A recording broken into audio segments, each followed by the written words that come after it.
Pada 20 Maret 2025, Dewan Perwakilan Rakyat Republik Indonesia resmi mengesahkan revisi Undang-Undang Nomor 34 Tahun 2004 tentang Tentara Nasional Indonesia atau RUU TNI menjadi undang-undang. Berikutnya, kami menanyakan sekali lagi kepada seluruh anggota, apakah rancangan undang-undang tentang perubahan atas Undang-Undang Nomor 34 Tahun 2004 tentang Tentara Nasional Indonesia dapat disetujui untuk disahkan menjadi undang-undang. Disahkannya RUU TNI menjadi UU menimbulkan pro kontra dikarenakan dapat menghidupkan kembali dui fungsi TNI dan mengancam demokrasi. Dalam RUU tersebut terdapat 3 substansi yang disepakati bersama. Pertama, TNI kini memiliki 2 tugas tambahan, yaitu membantu menanggulangi ancaman siber dan melindungi serta menyelamatkan warga negara dan kepentingan nasional di luar negeri. Kedua, Pasal 47 memungkinkan prajurit aktif menduduki jabatan di 16 kementerian dan lembaga, termasuk Kementerian Koordinator Bidang Politik, Hukum, dan Keamanan, serta Badan Nasional Penanggulangan Terorisme. Ketiga, Pasal 53 mengatur batas usia pensiun yang baru, dengan perwira tinggi bintang 3 pensiun pada usia maksimal 62 tahun. Pengesahan UU TNI ini memicu penolakan dari masyarakat. Sejumlah masyarakat dan mahasiswa menilai bahwa penempatan prajurit aktif di jabatan sipil dapat mengancam supremasi sipil dan membuka peluang kembalinya dui fungsi TNI seperti era Orde Baru. Selain itu, proses legislasi RUU TNI juga dikritik karena dianggap kurang transparan dan terburu-buru, dengan draft yang tidak dapat diakses publik. Kami menolak adanya pembahasan di dalam. Kami menolak adanya dui fungsi ABRI, teman-teman. Bapak Ibu yang terhormat, yang katanya ingin dihormati tapi justru menyakiti rakyat.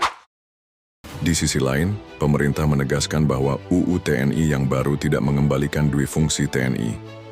Ketua DPR RI, Puan Maharani menegaskan bahwa pengesahan RUU TNI tetap memperhatikan supremasi sipil, hak demokrasi dan hak asasi manusia. Kemudian masalah pensiun, tetap mengedepankan supremasi sipil, kemudian hak-hak demokrasi, kemudian juga hak asasi manusia sesuai dengan aturan perundangan di Indonesia dan internasional. Sementara itu, anggota Komisi 1 DPR RI, Hasanuddin mengatakan bahwa TNI tidak boleh berpolitik praktis, berbisnis, dan TNI yang akan mengabdi, selain 16 poin yang telah ditentukan, maka harus mengundurkan diri atau mundur. Atau prajurit TNI tidak boleh berpolitik praktis, tidak berbisnis, dan prajurit TNI yang kemudian akan mengabdi atau bekerja di ranah sipil itu selain yang 16 itu, maka yang bersangkutan harus mengundurkan diri atau mundur. Sejumlah pengamat memberikan pandangan terkait disahkannya RUU TNI ini. Pengamat Hukum Universitas Mula Warman Kalimantan Timur, Herdiansyah Hamzah menyatakan bahwa revisi UU TNI yang disahkan DPR merupakan wujud kemunduran demokrasi. Sementara pakar hukum tata negara, Bivitri Susanti, menyebutkan bahwa rancangan undang-undang RUU TNI yang hari ini akan disahkan memiliki proses legislasi yang cacat. Berbeda dengan pengamat kebijakan publik dari Universitas Nasional, Mego Widi Hakoso, menilai bahwa revisi Undang-Undang TNI merupakan legitimasi perluasan peran militer yang sebenarnya selama ini sudah terjadi. Disahkannya RUU TNI menimbulkan berbagai perspektif. Di satu sisi, regulasi baru ini bisa menjadi langkah maju dalam memperkuat pertahanan negara dan meningkatkan profesionalisme prajurit.